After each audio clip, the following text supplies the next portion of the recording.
mơ viên mới khơi nhỉ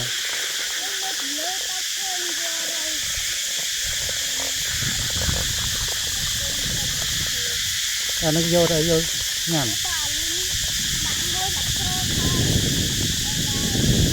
nhằn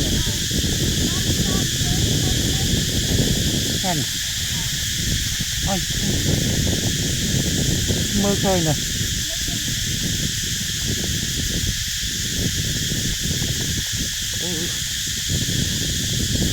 cái việc lệ chó nó bị ăn hơi cành nhỉ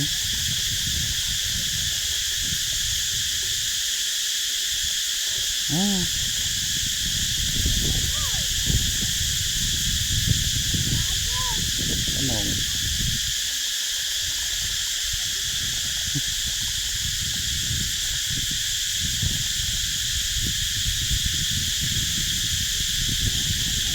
đặt rồi này là hả này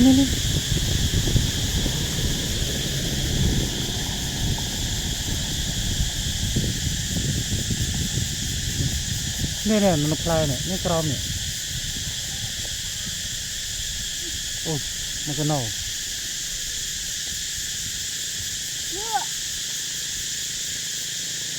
cái này mơ khơi nhé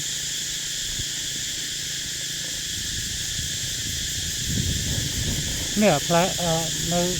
crom play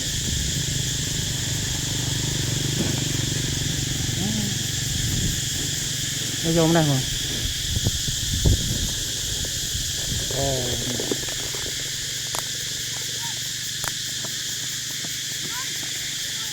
này em chấp cho giá hơi chanh một lư